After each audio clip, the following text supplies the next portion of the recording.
Halo, selamat pagi. Bertemu lagi bersama saya, Cecilia Oktaviani Dujo, Fakultas Kesehatan Prodi Keperawatan kelas 2020B. Di sini saya akan menjelaskan tentang ekologi dan lingkungan dengan dosen pengampu Bapak Yohanes Zakri MKes. Selamat menyaksikan. Apa sih itu ekologi dan lingkungan? Lingkungan merupakan penelaahan terhadap sikap dan perilaku manusia dengan tanggung jawab dan kewajibannya dalam mengelola lingkungan hidup. Sikap dan perilaku sangat diperlukan sehingga memungkinkan kelangsungan kehidupan secara keseluruhan serta kesejahteraan manusia dan makhluk hidup lainnya. Dalam mengatasi suatu masalah lingkungan perlu dicermati sebab akibatnya, sehingga pengelolaan lingkungan perlu didasarkan dengan tindakan preventif sebelum menggapai tindakan represif atau kreatif. Walaupun kegagalan tindakan preventif akhirnya memerlukan tindakan kuratif, makna hidup adalah kesehatan. Tindakan preventif kalau terpaksa tidak sehat perlu diatasi secara represif atau kuratif ataupun pengobatan. Ada dua aplikasi ekologi dalam Landscape. Yang pertama adalah Landscape atau bintang alam. Merupakan wajah dan karakter lahan atau tapak bagian dari muka bumi dengan segala kegiatan kehidupan dan apa saja yang ada di dalamnya, baik bersifat alami atau kedua-duanya, yang merupakan total lingkungan hidup manusia beserta makhluk-makhluk lainnya.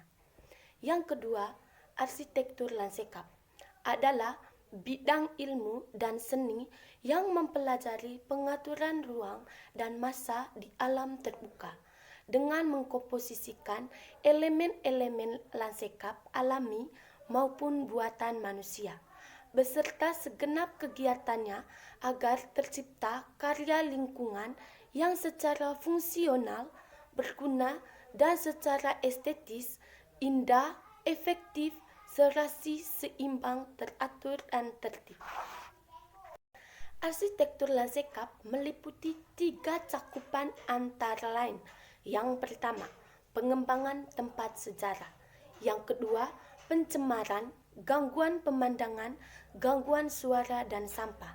Yang ketiga, pengembangan perkotaan yang berkembang, melebar, berpencaran, tak menentu. Arsitektur landscape juga memiliki 3 kemampuan. Yang pertama, kesadaran biologis dan ekologis.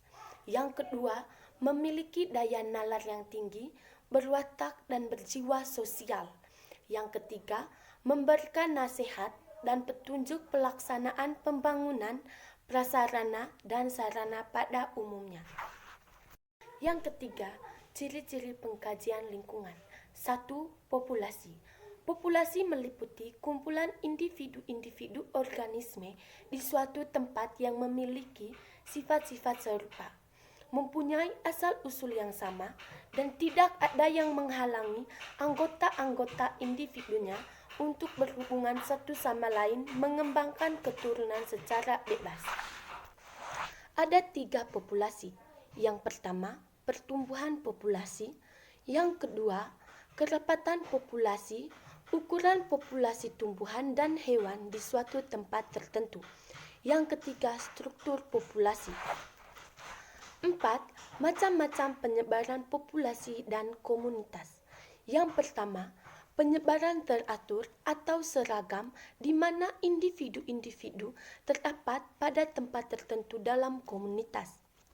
Yang kedua, penyebaran secara acak atau random di mana individu-individu menyebar dalam beberapa tempat dan mengelompok dalam tempat lainnya. Yang ketiga, kelompok atau berumpun, di mana individu-individu selalu ada dalam kelompok-kelompok dan sangat jarang terlihat sendiri secara terpisah. Ada 3 bentuk interaksi antar spesies dalam suatu komunitas. Yang pertama, kompetisi adalah bentuk interaksi dua makhluk hidup yang mengakibatkan kedua makhluk hidup tersebut mengalami kerugian. Yang kedua, predasi. Di dalam sebuah interaksi antara makhluk hidup, terdapat hubungan satu spesies memakan yang lain. Yang ketiga, simbiosis. Hubungan yang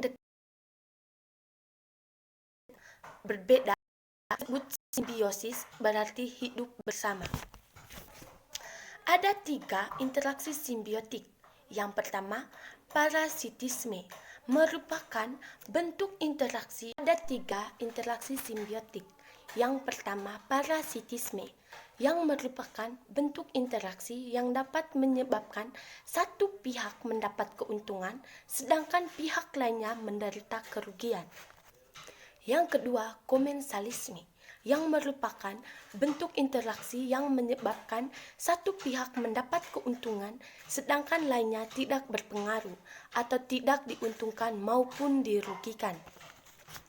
Yang ketiga, mutualisme, merupakan bentuk interaksi yang menyebabkan kedua spesies sama-sama mendapat keuntungan.